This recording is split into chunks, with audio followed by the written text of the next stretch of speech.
Welcome to this complete army video for the Leviathan Tyranids. The list has changed. Some units have been dropped, some brand new units have been added in. And so in this video, it's a chance to take a bit of time to run through the list, talk about the tactics for the army. It's at 2,000 points, latest points values from Games Workshop, and updated here for 11th edition. So we'll talk about what units have added in, why, what function they have on the battlefield, and how the overall, what the overall plan is for the army operating on the table.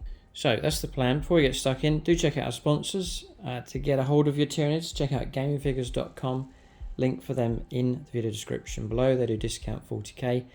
All of your paints and accessories and other gaming systems available from them as well. And the backdrop that we're using here in this video, one of my favourite terrain setups, the battle mat here is from gamemat.eu. They're also using their industrial terrain set as a backdrop here for this video as well. So link for them below, and don't forget to use the discount code for 11% off across the store. And finally, for all of your 40k merchandise, that's officially licensed, produced by Starforged. You can check them out. You can get these from Games Workshop, but if you go directly to Starforged, you can use my discount code for 8% off across their store. So link again for them below.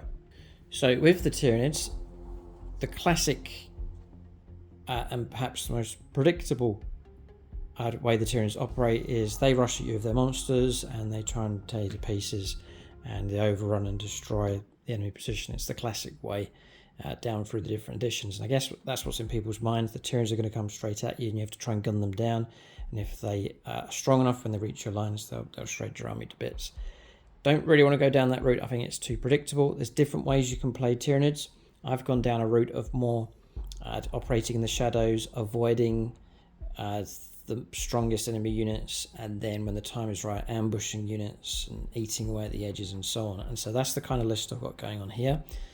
Putting a lot of weight over onto a new combo, which theoretically I think could be very useful on the table, and that is the Triple Mawloc. It's a model that's been out for quite a while. Don't see them too often. One of them, I've really enjoyed using the one, but now I've got three, and I think there's real potency of those. I've actually made a video all about the Mawlocs in 11th edition already. You can check that out on the channel. But they're finished. So I've got all three done. So I'll show you a bit of hobby time. I'll show you the three of them. So this is the first one. Bit of a story behind each of these. This one here was originally one of the red Tyranids. So it went in for a respray and then painted up quickly. Literally 2 hours work to completely change the colour scheme around, but that originally was one of the red Tyranids with that colour scheme. So if you like the look of this, this is the classic Leviathan colour scheme. About 90% of the work here is just contrast paint. It's a very, very quick process, and all the models in this army have been painted following that same process. I have 3 painting tutorials now for the Leviathan Tyranids.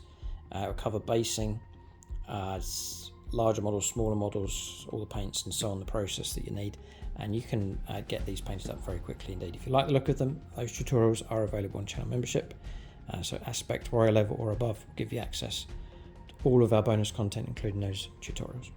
And then the other two, the next one I painted here was donated to the channel by Chris Hutchins. Big shout out to him. He said he wanted it eating a space marine, so there's a partly digested space marine in the mouth, and there's a whole load of space marine casualties littered on the base as well. I can show you. There's a few limbs and so on, just to really represent what the Tyranids are all about. The third one I finished painting about half an hour ago, so straight into a video. Here's this one here. So that's from Jason Ferguson, one of the Phoenix Lords on the channel as well. Big shout out to him. And Nate Miller gave me the Space Marine casualty, painted in blue as per usual. There he is. Triple Mawloc.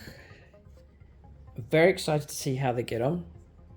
I'm optimistic, but obviously you can let us know what you think in the comment section below. I'd love to hear your thoughts about this list, what you would change. In part or in whole, what units would you drop? What's the weakest unit here? What's the strongest? Let us know in the comment section below. And as always, I go through the comments. Might not get back to you, but I always check the comments and listen to feedback regarding the lists that we have on the channel. So I've talked a bit about it already, the overall theme for the army: lurking in the shadows, ambush, at the same time how we're going to win the game, and that is to spread out across the board and harvest in victory points. So lots of infiltrator units to go for early points like turn 2, turn 1 even, for objectives for secondaries, fulfilling those, just raking the points in and trying to avoid contact early on. And then when the opponent does start to surge in whatever direction that is, I can then start to bring in reserves, move units very quickly across the board, and then pile up an ambush and try and overwhelm threats as they emerge. And at the same time, just keeping the harvesting going, keeping the points coming through. And then now with the Triple Mawloc, they're a major part of the disruption and distraction part of the list, with the Mawlocs popping up and possibly popping up, going back down again, and then coming back up again multiple times during the games. Hopefully a real menace on the table. So we'll go through the units. I want to talk about detachments first of all. Quite flexible. Here I'm actually running 2 detachments, which is quite good for 11th edition. I'll go through the main detachment first. I don't want to go through all the rules, but I'll try and give you the best of them. And you're welcome to copy this list in its entirety. I'll have the list in the video description below, so you can try out this entire list or take part of it, test it out in your own games to see how you get on. I've gone for Vanguard Onslaught, stuck with this in 10th edition, and then I'm rolling on with it into 11th edition. It gives some great buffs and bonuses. So my disposition is recon, so I can tap into the recon missions. And then I'm also running a second detachment here for 1 detachment point, because you get 3. Vanguard Onslaught is 2, so that's my 3 points used up. But Warrior Bioform Onslaught is taken hold, so I can tap into that as well for my missions. Vanguard Onslaught basically will give you Tyranids with this ability eligible to charge and turn in which they fell back. So the whole army gets fall back and charge. That's a brilliant rule to have for the entire army. It's really good. Then Vanguard Invader units, which is I think over half the army, they also get advance and charge. So Lictors, for example, they get it. So now I can move 8 inches, advance and still charge. It really helps them out. Von Ryan's Leapers move 10, advance and charge really helps them. With the updates from Games Workshop, Tyranny Warriors get it. The Prime gets it and then gives it to them, I believe. So they will get advance and charge. Really helps them out because they're exclusively a melee unit. And the other units that get it with the update is the Mawlocs. And yes, they pop up out of the ground, but they've actually got a 10-inch move. So now they're going 10, plus advancing and being able to charge, and also able to fall back and charge again. Really flexible, really helpful, very quick across the table. So some very fast units that really are quite sort of monster or infantry based, but they can move across the table very quickly indeed. And so very happy with Vanguard Onslaught. And because I've got so much Vanguard Invader type units, they can tap into stratagems. I won't go through all of them, but there's ones like Surprise Assault. It's in your shooting phase or fight phase, just 1 CP. 1 Vanguard Invader unit from your army that's not been selected to shoot or fight. The enemy unit has to take a battle shock test, and then to the end of the phase, each time one of this unit makes attack targets enemy unit, add 1 to the hit roll. Excellent. If the battle shock was failed, it's +1 to the wound roll as well. Really helpful things for any of these units, especially like the Tyranny Warriors, for example. The other one that's interesting is I can actually also expand or shrink down on my lone operative with unseen lurkers. I can give a unit lone operative an 18-inch lone operative ability for a Vanguard Invader unit, such as like a Von Ryan's Leapers unit, for example, or the Warriors, trying to shut down firepower against them, just 1 CP.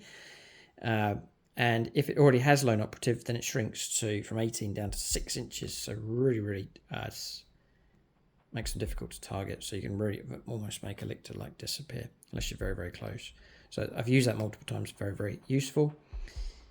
And the other one, which has become increasingly helpful with the Mawlocs, is this Invisible Hunter. At the end of your opponent's fight phase, up to 2 Vanguard Invader units from your army or 1 Tyranids infantry unit from your army. Remove that unit from the battlefield, place it into strategic reserves. The targeted units must be more than 3 inches away from enemy models. But say I've got my Mawlocs have come up, they've done their damage, they've survived, they're not in combat, they're over 3 inches away. Comes to the end of the opponent's turn, I make 2 Mawlocs disappear, and that means they can come back up again on my turn and then dish out all of their mortal wounds. If I can do that a few times in a game, the amount of mortal wounds potentially is crazy. So I'm excited about that. I think this is the right detachment to go with for now, at least, especially now with these Mawlocs. So there's that one, and then Warrior Bioform Onslaught. It just gives you some buffs and bonuses to Warriors. I'm a big fan of the Warriors. They've chopped through stuff in multiple games. A brilliant ambush unit, and you always flank with them because they just get shot up when they're moving around the board. So I flank with them, a rapid ingress, on the opponent's turn, move up, move across, and then try and charge at full strength, and they usually cause trouble for any kind of target. They've lost their ability for reroll 1s, so any kind of help to get them hitting better is very, very useful. So Warrior Bioform Onslaught will give the Warriors and the Prime a 5+ invulnerable save, so a little bit of protection. And then I'm going to pay the points as well. There's a few stratagems as well, 3 of them for 1 CP each, and there's also some enhancements, and I want to tap into Ocular Adaption. So you give it to the Prime, and the entire unit gets +1 to the hit rolls. So I've lost my ability for reroll 1s, but I can go from 3s to hit to 2s to hit, and that makes a huge difference. We've got so many attacks coming through, like 36 attacks coming through with these. We've sustained, instead of 3s, it's 2s to hit, and it's really going to help that unit out. So I think that costs 20 points to do. So that's my detachments. We'll start going through the units here. No particular order. I have units that are there for harvesting points. I've got units to add a bit of backbone that are on the ground straight away. And I've also got units for ambushing in different ways, by deep strike, either up or down. So some come from under the ground, some go down. I've also got units that will flank onto the table as well. And so plenty of options in that regard. It's just, I think the idea is it keeps the opponent guessing, where are they going to strike from. Nowhere is safe on the table. That's a great theme, I think, to have for the Tyranids. So I'll go through the points as we go along as well, just to keep you updated. So first up, Hive Tyrant. He's there, and to add a bit of protection to him. I don't actually rate the unit too much. They're not that great impact on the board. I think they should be a lot better, but anyways, he's quite tough and a good unit to move out onto an objective and to hold it. He can hold up quite well against most targets and survive pretty well during the game. Does get targeted though a fair bit, and so I think it's more of a steady, cautious advance up the board with the Hive Tyrant. But if enough firepower and close combat goes against him, then he finds himself in trouble. The benefit now is for 11th edition, you can do the crushing impact stratagem, so with impact hits, it makes him a bit more effective on the charge. I try and strike a balance between firepower and close combat with the Hive Tyrant, so I go for the Stranglethorn Canon, try and take out like Marines with the damage 2, d6+1 blast attacks, because he hits quite well too. His own ability gives him advance or assault, and then lethal hits for ranged firepower, so his firepower's not too bad, and that's a bubble, so it influences other units nearby. He can influence another unit once per game now, once per battle, with a -1 CP to a cost of a stratagem. Okay, helpful enough. And then in close combat, he's running the monstrous lash whip, monstrous bone sword, and lash whip, which is twin link, 6 attacks, 2s to hit, strength 8 -2, 3 damage. His synapse as well, sort of in the heart of your army type unit to have. And then I protect him with the Tyrant Guard. It just means he'll survive. Be twice as hard to kill him basically with those. They're 80 points. 195 for the Hive Tyrant. No enhancements. Just a bit of backbone. A tough unit on the board. Ideal situation is he takes and holds an objective in no man's land during the game. Sort of the plan. and the aim for him. Usually he's located in the centre of the table, just pushing up with that objective in mind. I guess we can do ground units first, and we'll come to the other units in just a moment. So next up, I'll bring in the Norn Emissary. It's proved itself time and time again on the battlefield as a tough unit. Again, I'm looking for something tough, something that can sit on an objective and survive, clear, and hold that objective throughout the game. Just going to try to reap the points and deny points to the opponent as well. The Norn Emissary can do that. It's nice and quick. 10-inch move, toughness 11, 2 up save, 4 plus invuln save, 16 wounds. I can give it the option of sitting on an objective, choosing an objective during the game. I'll get 5 plus feel no pain and an OC of 15. It's a brilliant unit just to camp out and nest on top of an objective. It can shoot okay, and it's pretty good in close combat. And it's tough. 250 points. That's another objective anchoring unit in the middle of the board during the game. And usually when I'm setting up, I'll carefully choose one of the no man's land objectives and just make that my target for the battle. So Norn Emissary is in. It's proved itself useful in games. It really has helped to add a bit of backbone to the army and has raked in points for primaries, and mostly primaries during the battle. Then another unit's on the ground and tough, but a different task, and that is the Tyranofex. And big thanks to one of the subscribers in one of the recent videos pointed out now with the Tyranofex you're paying 180 points, but then you have to pay for your shooting weapon, so it's 180 points plus 20 now for the Rupture Canon, so it's 200 points in total. And again, this thing is designed to be tough, hard to kill, and to provide long range anti-monster, anti-tank firepower. And the Rupture Cannon is very, very dangerous now. To get 2 shots at 3s to hit. It's heavy though, so if you remain stationary and move up to 3. For 11th edition now, you can get your +1 to hit rolls, so you can hit on 2s, which is exceptionally good. And then once you hit, and I usually keep it like a command reroll on standby for this one, it's strength 18, -4, and d6 +6 damage. If 2 wounds get through, pretty much any target's in massive trouble. Potential of 12 plus 2d6 damage. It's ridiculous. So, and there's been a few games recently where this thing has one-shot killed a number of high wound targets. So Tyranofex is dangerous, tough, and I can have it not... This one doesn't usually push forwards onto no man's land objectives. Usually finds a good field of fire and then just sits there. It's on sentinel duty, taking out targets. So that's the idea of the Tyranofex. I can use it to anchor the home objective as well, but I don't like to restrict it. I usually try and set it up where the best firepower opportunities are. So at the moment I've got some tough units on the table that usually will always be deployed on the table, and they're there to be active as soon as the game starts. Then we could go for my infiltrator type units next. So I've got a lot, and they're all tapping into this Vanguard Onslaught detachment and rules.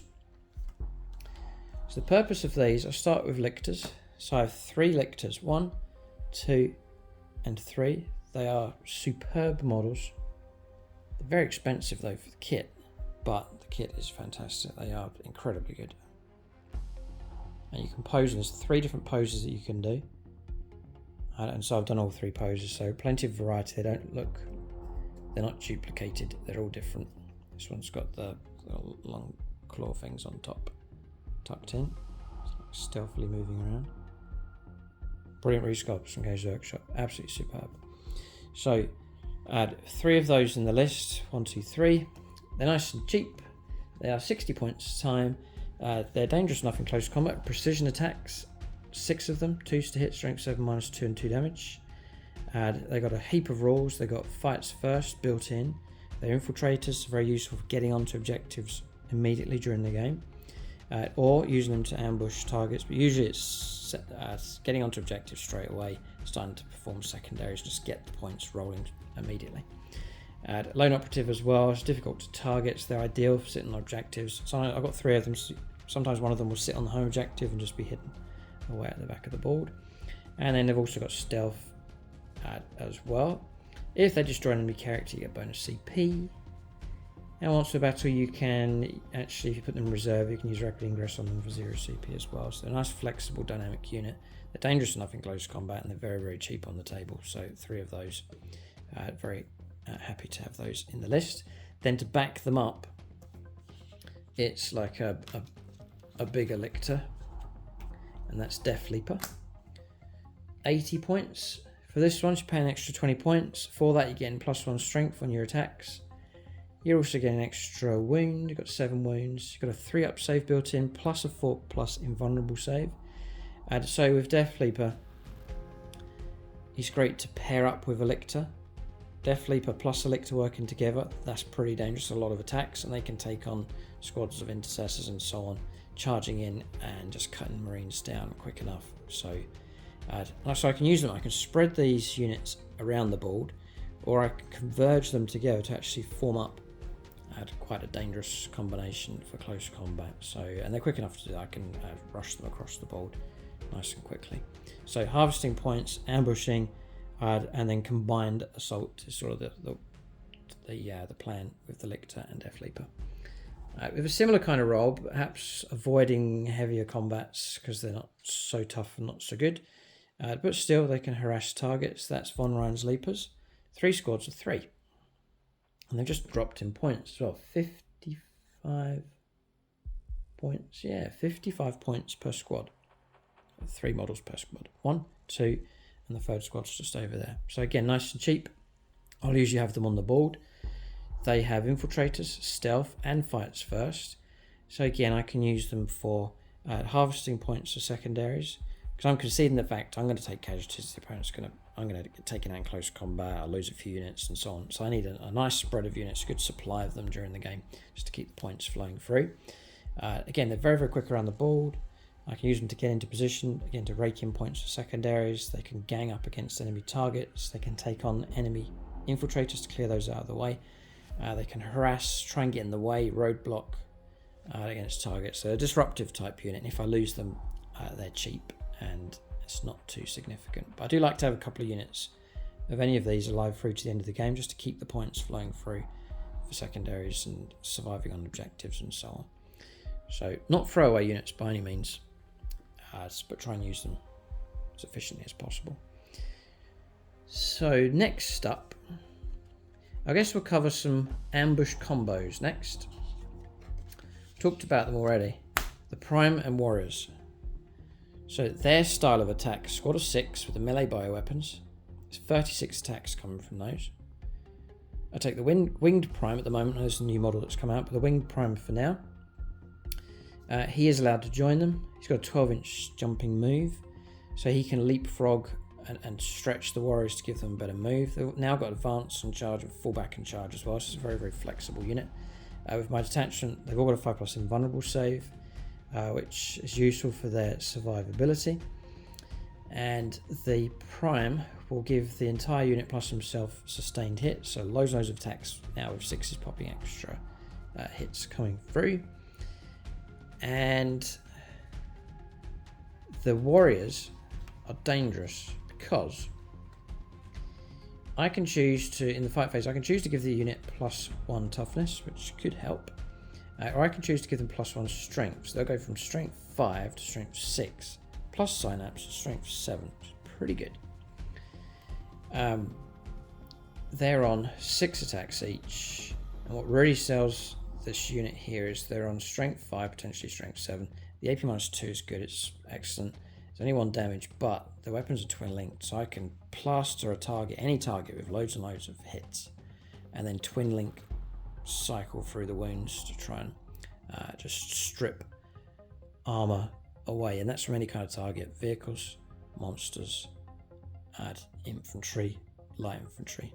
They'll cause trouble for any kind of units. And usually if they strike at full strength and go first, they're causing trouble for any kind of target. So I'll keep them in reserve, flank with them, rapid ingress for CP, bring them on in the opponent's turn, and then move out and ambush whatever target needs to be taken down. And plenty of times they have excelled themselves on the board.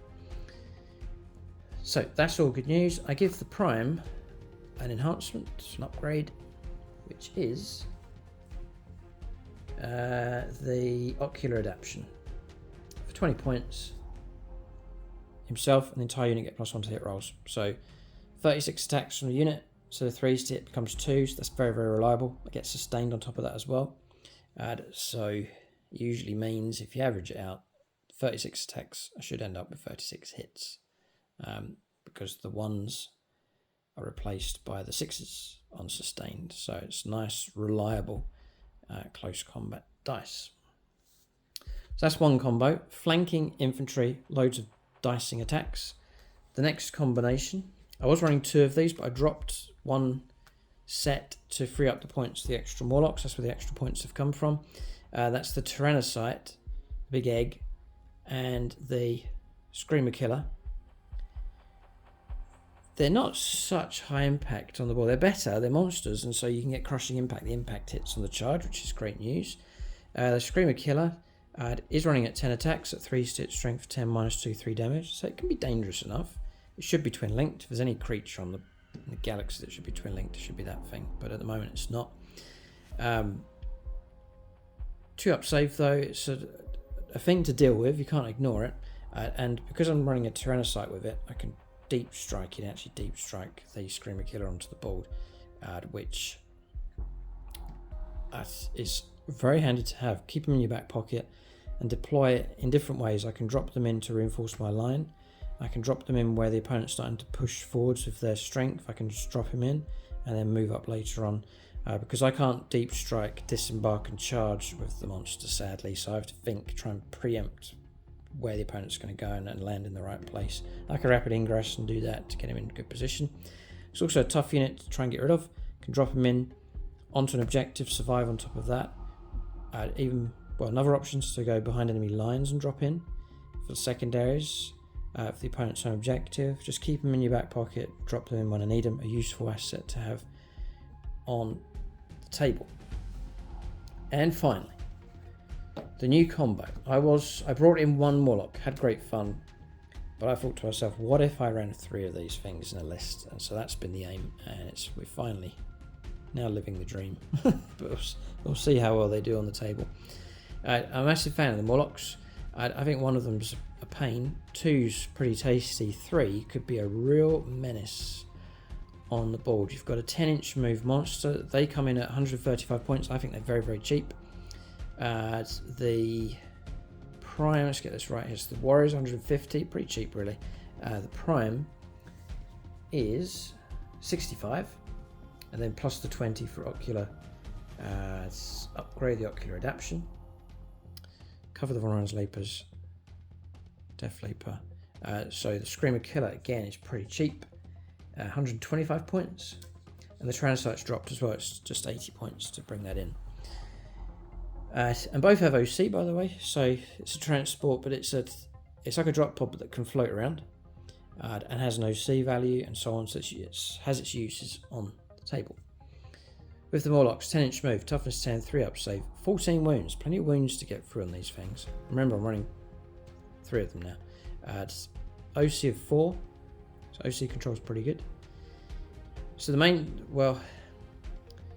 main feature for these is this terror from the deep. When they deep strike up and land on the board, they cause mortal wounds, which is one of the best ways to cause damage in 40k, because not much can stand up against it. However tough the target is, mortal wounds just eat away at a target.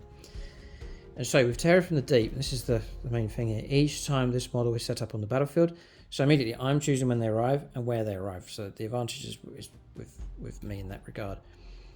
Using the Deep Strike ability, roll 1d6 for each enemy unit within 12. So I have to set up just over 8 inches away from enemy units. But everyone within 12, it's a large radius. So you can think like 12 inches is pretty big. You've got to double it and then add 5 on for the width of the base. So I've got an area of influence of 29 inches. An area that I can cause mortal wounds. You really are covering a large chunk of the board. Imagine 1, 2, 3 of these arriving all using this ability. I hope you can. I hope it doesn't say once per turn. Once per... Yeah, each time. Okay, right. So each time model is set up on the battlefield using the Deep Strike ability. Roll 1d6 for each enemy unit within 12 inches of this model. So you're not targeting one unit, it's just every enemy unit within 12. So you're carefully choosing where you want to position. And that will affect the opponent. They're going to be on edge thinking, right, I've got to watch out here. There's Morlocks. I can't be as fluid and as open with my movement because I could get ambushed and just take in all these mortal wounds. So it puts them on edge as well. But there's not so much they can do about it. And if they're not concentrating, you can find a gap somewhere and just land in a prime spot. You could dish out mortal wounds to multiple units nearby. You roll your d6 for each enemy unit within 12. And on a 2 to 4, the unit suffers d3 mortal wounds. And a 5+, it's a straight 3 mortal wounds. It's pretty good. And I found that with one Warlock, multiple enemy units, you're causing 5, 6, 7, 8, 9 mortal wounds. It's pretty good. But what if you're doing that twice or 3 times during the game? For example, like 3d3 mortal wounds against anything is bad news for that target. And so even if you're not destroying targets, you're just stripping and grinding away on the wounds. It makes it easier for your other units, like Screamer Killers and Warriors, just to take off the last of the wounds to bring the target down. So the chipping away of wounds helps the whole army. That's the job there of the Morlocks. There's not much the opponent can do to stop it, because I'm just going to arrive on the board and there's not much they can do unless they block out the entire table. But that's what my army's trying to do with the infiltrators. So I'm creating a large area because I'm infiltrating so much. Should have a large enough area on the board to then start bringing those in. Then after that, so I've landed, I've caused mortal wounds. I'm allowed to charge, so I can attempt to charge. And because I've got 3 of these, I can attempt it perhaps multiple times. So one Morlock goes in, one Morlock lands, causes mortal wounds, another one lands, mortal wounds, and then I can try and attempt to charge twice over, or 3 times over because I've got 3 of them on the table. And then I'm a monster, so I can then use a stratagem to do the mortal wounds, crushing impact as well as it charges in. And then on top of that, you've then got your attacks that you can do, which is 1 attack with the jaw, which is a 3 to hit, strength 5, 3 damage, but it's devastating wounds, anti-infantry 4+, and an extra attack. And then you've also got your Mawloc Leviathan Talons with 16 attacks, needing 3s, that's strength 8, 8-2, and 1 damage, just to strip away wounds from whatever kind of target you're charging into. And then combine that with the ability to fall back and charge. I can reuse my crushing impact stratagem. And to be really sneaky, I can use Invisible Hunter and remove up to 2 of them for 1 CP, take them off the board, put them back into reserve, and then Deep Strike back in and use my Mortal Wound ability over again. So, yeah, there's something else I can do. Hang on a second. There's something else as well. Seeded Broods, 1 CP. It's in your movement phase. 1 Tyranids unit from your army is in reserves, or up to 2 Vanguard Invader units from your army that's in reserves until the end of the phase. For the purposes of setting up those units on the battlefield, treat the current battle round number as being 1 higher than it actually is. So, correct me if I'm wrong, Morlocks on turn 1, survive, take them off at the end of the opponent's turn 1, and then bring them back in again on your turn 2. And if I can do this during a game a few times, D3, 2D3, 3D3, 4D3, 5D3 mortal wounds come through against the same target, potentially. I think it's pretty good. So, and if the opponent says, right, okay, I'm going to try and kill all the Morlocks, then they're going to get distracted because a lot of wounds, tough monsters to get rid of. And it's going to keep the attention away from the rest of my army that's trying to harvest points as quickly and as efficiently as possible. So the idea is I don't have a big bulky army on the board that's going to come at you. I have hidden units and some tough units buried away further back. As the opponent pushes out, I'll harass them with my close combat units in different ways, from underground, dropping in from the sky, or flanking onto the border. It's sort of unconventional warfare is the idea. Or if the opponent's too tough, I'll just run away and avoid that area and attack somewhere else is the idea with this Tyranid list. So that's the plan. As to how well they get on, we'll only know that on the battlefield. And so planning to do some games, planning to run a game on membership, to debut that combination to see how they get on. And so very much looking forward to it. Be fascinated to see what happens. So some of our best battle reports now are on membership, and you can check those out. I mentioned already Aspect Warrior level. That'll give you access to all of our bonus content, all of our painting tutorials, and also all of the extra battle reports that we do, including the league as well. So do check out membership for extra content. If you're not subscribed to the channel, do subscribe. Check out our sponsors, links for them in the video description below. And as mentioned already, I'd love to hear back from you in the comment section below regarding this list. Thanks for watching. Tune in next time.